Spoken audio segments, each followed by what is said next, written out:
You've got ministers saying we're going to be burning coal forever. The planet's going to be fried. Scott Morrison's announced a net zero target for 2050, but that's absolutely the bare minimum. Our plan charts a uniquely Australian way. There's been mounting pressure on Australia to take more action to cut our greenhouse gas emissions. On any measure, Australia is way behind its international peers.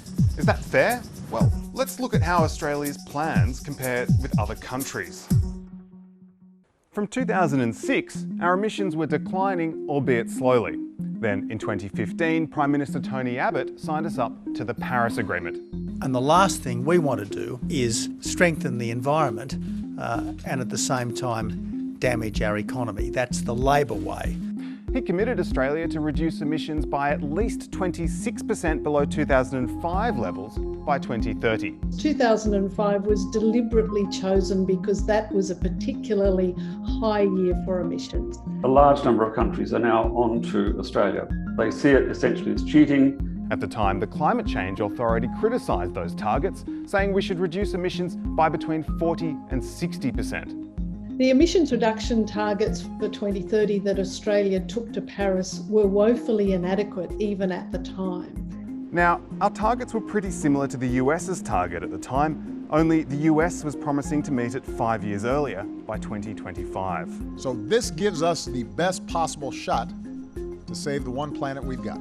But what about other countries? They're one of the weakest in the world. We're absolutely not showing the sort of level of ambition that we should.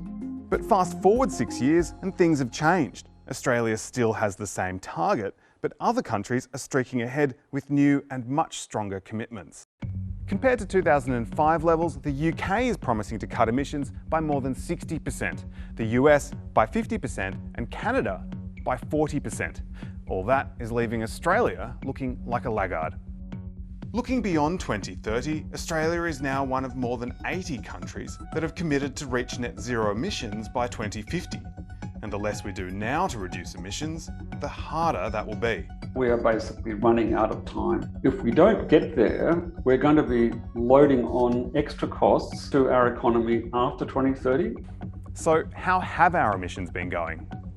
Since 2005, they've come down significantly by about 20%. But one thing has done the bulk of that.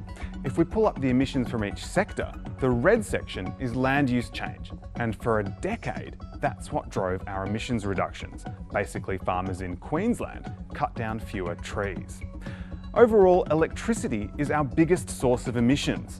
And since 2015, as less coal was used and more renewables came online, emissions there have been dropping slowly.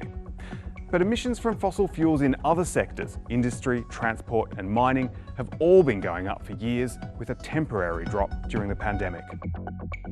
But has the trajectory been good enough to meet our targets?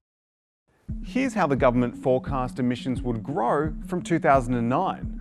But emissions went down for 2 years. And in 2011, this is what the government projected, but again, emissions went down. And every year since, it's been pretty much the same story.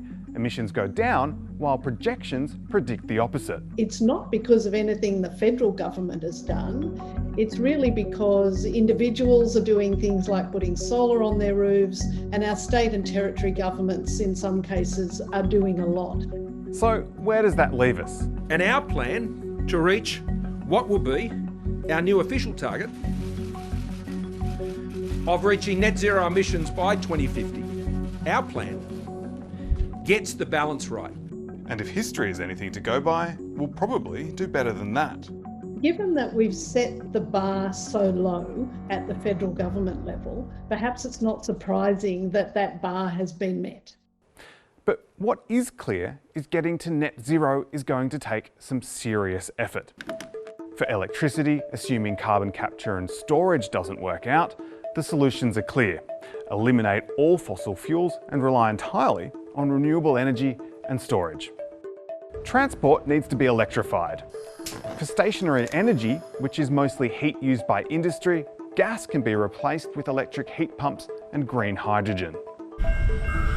But methane leaks from coal and gas extraction is harder, and really those industries will likely need to be all but shut. Agriculture and waste is hard too. There are solutions to stop cows and landfill belching out so much methane, but they only go so far. And that's where the net in net zero emissions comes in. The community is there, everybody wants to move forward. We need the right policy settings heading in the positive direction, not continual denial and delay and things like subsidising fossil fuels. There will always be some things that produce greenhouse gases. So we'll need to do things like plant a lot of trees to remove them from the atmosphere. Can we do it? We'll soon find out.